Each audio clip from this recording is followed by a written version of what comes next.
Bonjour à tous et bienvenue sur ma chaîne. Alors aujourd'hui, je vous présente la réalisation de découseurs ou découfiles. Alors le premier est réalisé en tilleul avec une finition huilée. Le second est réalisé en châtaignier avec une finition à la cyanocrylate. Le troisième est en teck avec une finition décorée, peinte et mouletée avec une finition vernie. Et le quatrième est en iroko avec juste des petits traits de peinture et une finition vernis mat. Voilà, on regarde ça ensemble. Alors pour réaliser ces découseurs ou découfiles, je vais utiliser 4 essences de bois différentes. J'ai de l'iroko, j'ai du teck, qui est toujours de ma chaise, j'ai du châtaignier et j'ai un petit bout de tilleul. Alors, pour réaliser ces découvites ou ces découseurs, vous avez plusieurs méthodes. Alors dans le commerce, il existe des kits tout prêts, mais ça revient à une dizaine d'euros. Et en plus, je trouve qu'ils ne sont pas pratiques à utiliser. Donc je ne vous les présenterai pas.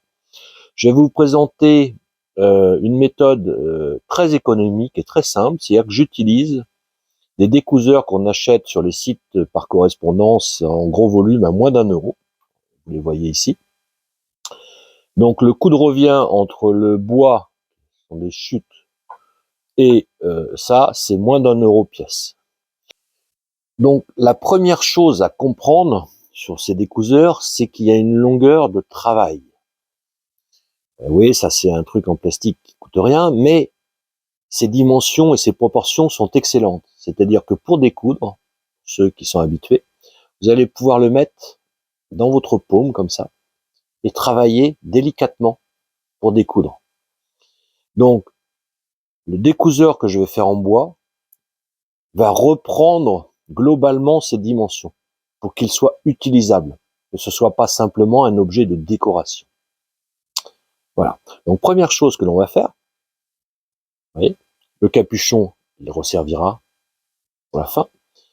Et cette partie-là, vous avez deux possibilités. Soit vous faites un vulgaire trou et vous l'intégrez dedans, soit, mais vous aurez toujours cette petite partie verte qui peut, c'est du plastique, donc c'est pas forcément compatible esthétiquement avec le reste. Donc moi, ce que je vais faire, c'est que je vais directement démonter cette petite partie métallique qui est la plus importante du découseur. Donc, je vais enlever ça. Et je le mettrai plus tard dans ma pièce en bois. C'est vrai qu'aujourd'hui, tout est petit, donc c'est pas facile de prendre ça en vidéo. Là, vous voyez, cette petite pièce là, j'ai pas besoin de forcer beaucoup, même à la main, je vais réussir à l'enlever. Comme vous voyez, la distance utile de cet appareil, c'est 7,5, grand maximum. Pour pouvoir l'utiliser comme ça. 7,5, ça va. Donc je vais partir sur du 7,5.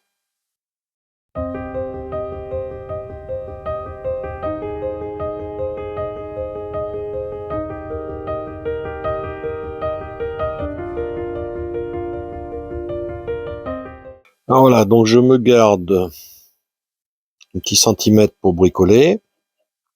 Les fameux 7,5 dont j'avais parlé. Voilà. Ça, c'est ma pièce en elle-même, la longueur de ma pièce. Donc je vais cylindrer tout ça. Alors pour ce genre de travail, vous pouvez prendre, c'est tellement petit que vous pouvez prendre un peu tout ce que vous voulez, quoi.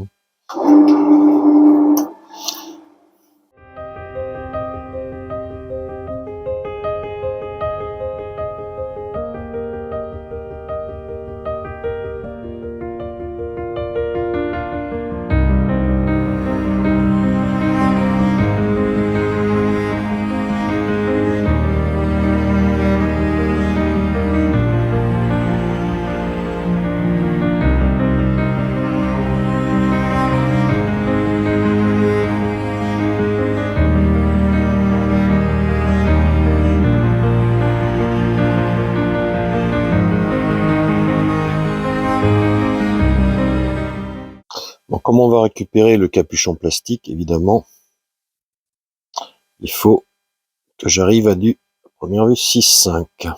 6,5 de diamètre au bout.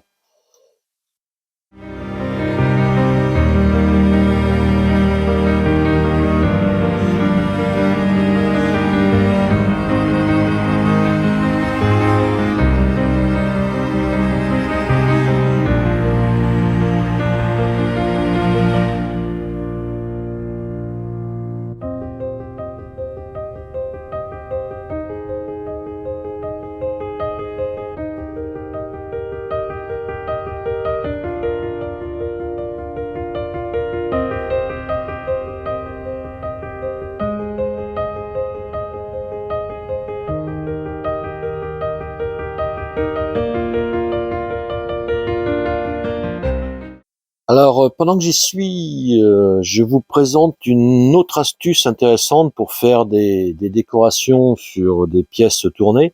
Donc, vous récupérez, vous tournez deux petites choses comme ça. Vous récupérez un bout de fil électrique, tout ce qu'il y a de plus standard que vous dénudez. Et donc,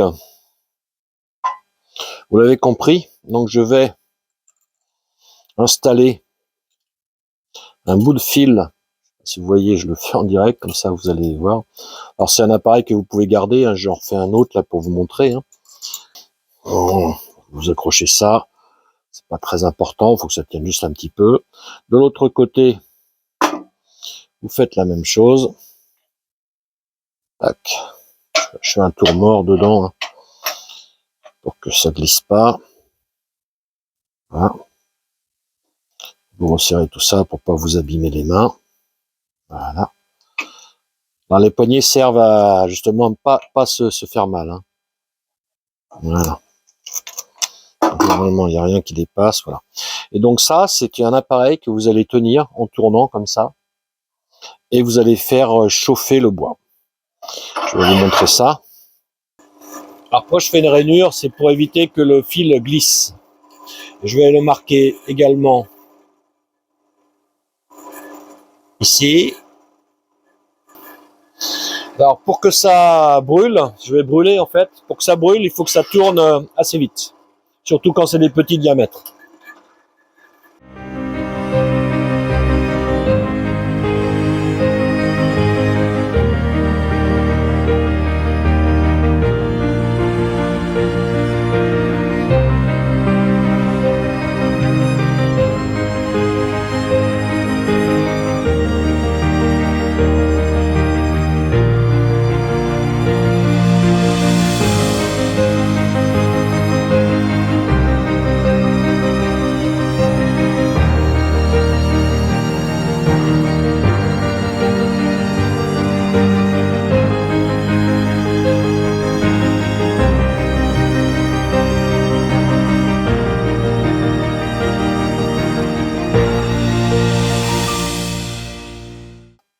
Donc maintenant, je vais enlever le bout ici pour vérifier le diamètre de mon capuchon, pour être sûr que ça se ferme bien. Donc c'est très petit, hein, les appuis n'ont pas besoin d'être très importants, ça va tout seul.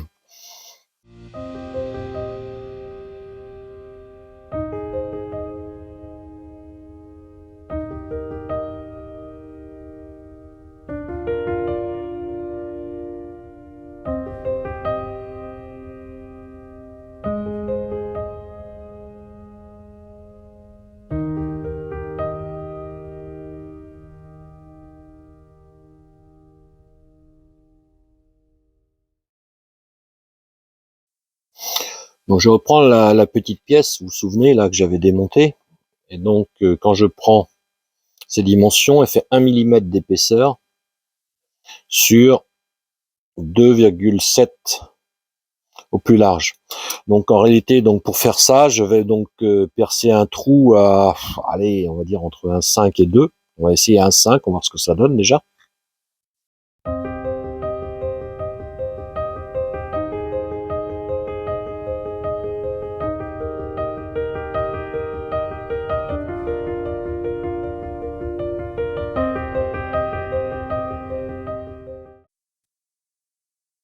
Alors, si je me réfère à l'autre,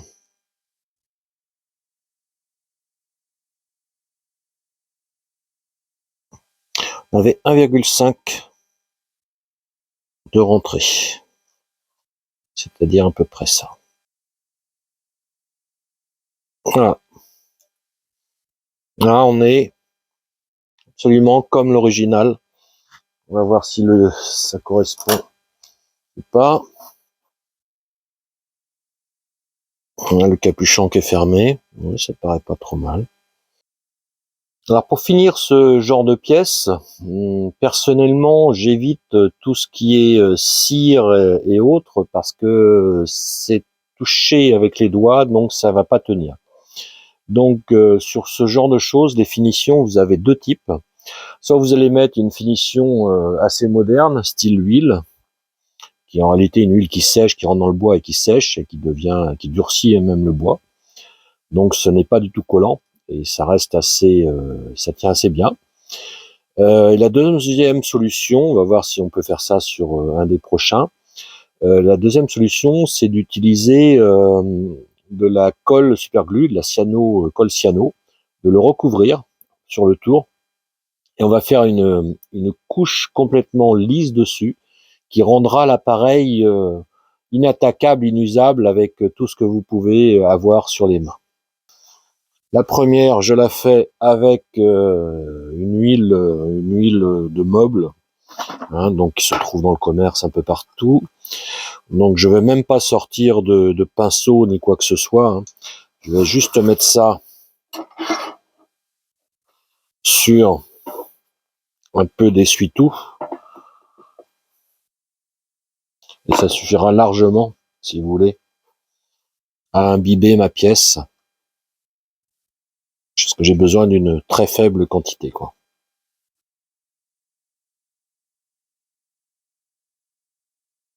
Voilà. Donc vous avez compris, soit c'est un appareil qui va très souvent servir, vous mettrez une protection dure, vous pouvez même aller jusqu'au vernis, hein, s'il faut. C'est moins costaud que la cyanocrylate, mais ça tient bien. Voilà. Voilà la première pièce. Donc maintenant, on va couper tout ça. Alors évidemment, ça va de soi. Faites attention de ne pas vous arracher la main. Ça coupe vraiment énormément.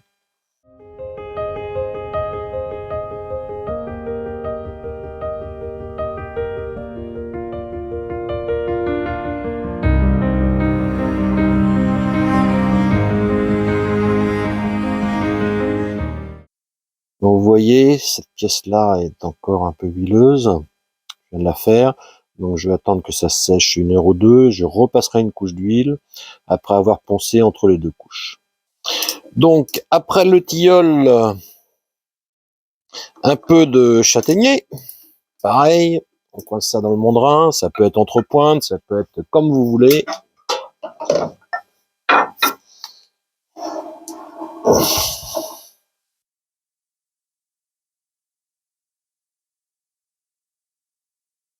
Voilà. On cylindre ça rapidement.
Bon, vous l'avez compris, là je vais faire une finition cyano, hein, donc une colle dite super glue.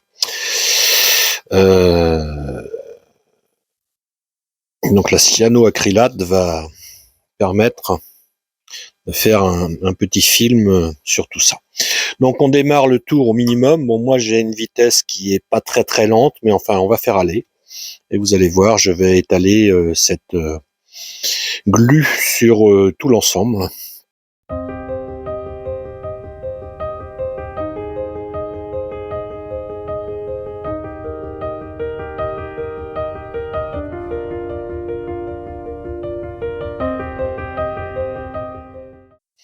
Donc une fois que c'est sec, on va maintenant passer un papier de verre très fin pour voir où il y a des micro-rayures.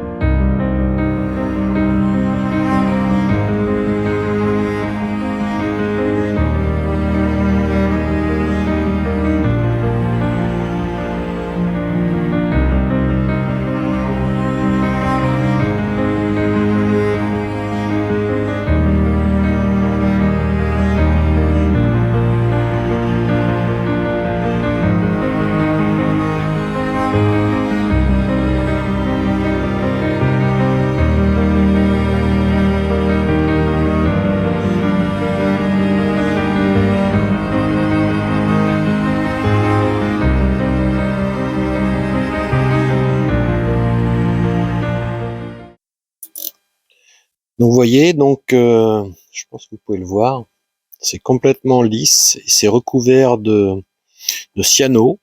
Et donc avec ça, vous pouvez mettre les mains, vous pouvez faire ça sur des crayons également. C'est un revêtement qui est très très costaud. Voilà. Donc maintenant, vous connaissez la musique. Je vais insérer ça sur 1,5 cm. Et voilà, donc avec une pince. Alors l'avantage de le mettre en force et de ne pas rajouter de colle, c'est que ces pièces, ce sont des petites lames de rasoir et donc ça, au bout d'un moment, ça ne coupe plus. Donc vous pouvez remettre une autre lame à l'intérieur, ça peut être intéressant. Voilà, c'est fini pour le châtaignier.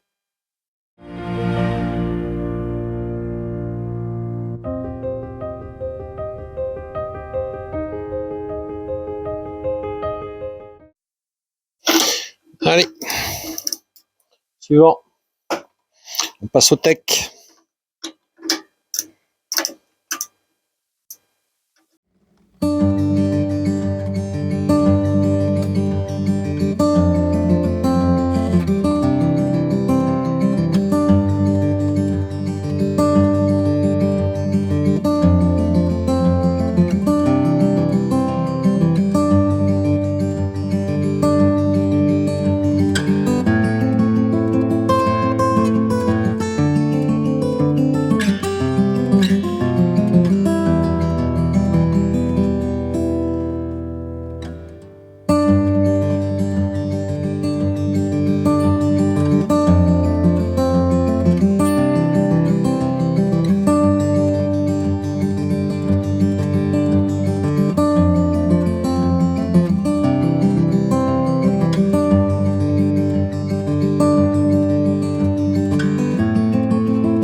Donc voici le troisième en tech qui est fini.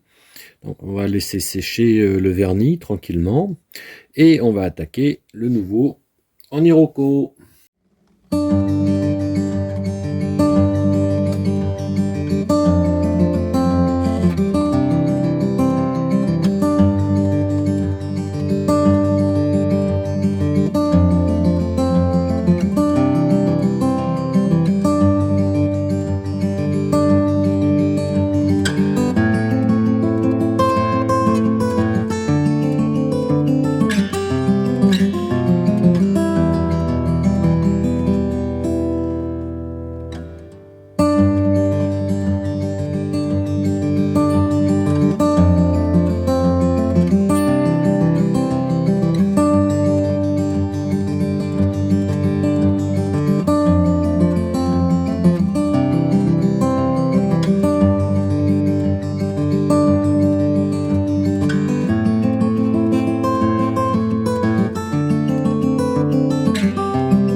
Donc, et voilà le petit dernier en Iroko.